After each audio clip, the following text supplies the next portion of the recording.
এতিয়া প্ৰথম কথা হৈছে কেএছচিখনৰ যিসকল দায়িত্ব লৈ আছে সিহঁতৰ প্ৰতি আমাৰ একেবাৰে ভৰসা নাই আৰু জাতিটো যি সিহঁতে ডেভেলপ কৰিব নোৱাৰে এইটো সঁচা কথা আৰু এনেকুৱা এটা পৰিৱেশ লাজ লগা ঘটনা আপোনালোকে গম পাব আজি অসম চৰকাৰৰ যিবিলাক অফিচাৰ লেভেলৰ মানুহ প্ৰিন্সিপাল ছেক্ৰেটাৰী আজি হ'বৰ কাৰণে ভয় কৰে কমতাপুৰ অট'নমাছ কাউন্সিলত আজি প্ৰিন্সিপাল ছেক্ৰেটাৰী পদবীত এজন অফিচাৰ লেভেলৰ মানুহ মানে এচিএছএফ যি অফিচাৰ লেভেল আজি তাতে কাম কৰিব ভয় কৰা হৈছে কোচ ৰাজবংশীসকলক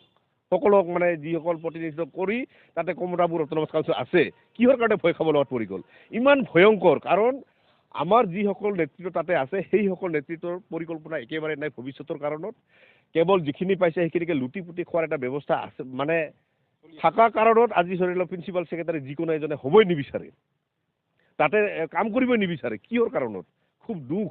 সেইকাৰণতে মই এটা কথা ক'ব বিচাৰিছোঁ আজি যিখিনি ঘটনা হ'ল মোৰ মতেতো ভাবোঁ কি যদি লাজ আছে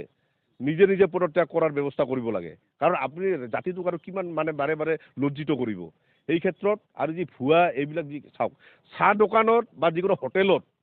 এজন যদি আমি যদি ভাল ল'ৰা যদি ৰাখিব লাগে তাতেও কিন্তু মোটামুটি তাতে ইণ্টাৰভিউ প্ৰক্ৰিয়া হওক যি হওক কিবা ছিষ্টেমত আহি যায় কিন্তু আমি দেখিবলৈ পালে এখন চৰকাৰ এইখন আমাৰ এখন অট'নমাছ কাউন্সিল এটা সৰু চৰকাৰ এই চৰকাৰ কি ছিষ্টেম নাই নেকি ছিষ্টেম নোহোৱাকৈ আজি এক বছৰৰ দৰমহা কোনোবাক দিব বিচাৰে কোনো এজন ব্যক্তি তাতে যিসকল ল'ৰাই তাতে কাম কৰি আছে আজি 2-3 বছৰ হ'ল সেইসকল ল'ৰাৰ তাতে নাম নাই নাম গ্ৰন্থ নোহোৱাকৈ কেৱল পইচাটো নিজৰ পকেটত ভৰাৰ কাৰণে এইবোৰ ছিষ্টেম কিন্তু ভাল নহয় এটা কথা ক'ব বিচাৰোঁ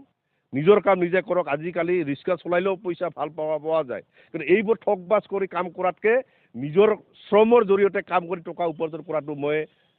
সেইটোত মানে আগবাঢ়িব কওঁ কাৰণ এইবোৰ বাৰে বাৰে মানে চৰকাৰী আঁচনি হওক যি হওক মানুহকে চল চাতুৰি কৰি মানুহ ঠগাবাজ কৰি চলাতকৈ নিজৰ কাম নিজে কৰি ইনকাম কৰি মানে চলাটো মই বেটাৰ বুলি ভাবোঁ কাৰণ এই জাতিটোৰ কাৰণে আপোনালোকক আমি কাম কৰিবহে পঠোৱা হৈছিল আপোনালোকে তাতেতো APSC UPSC এক্সাম দিয়াটো আপোনালোকে তাতেতো পদবীটো পোৱা নাই সেই ক্ষেত্ৰত জাতিৰ হৈ কাম কৰা আৰু জাতিক যাতে পুনৰ লজ্জাজনক কৰাৰ কাৰণে যাতে আপোনালোকে মানে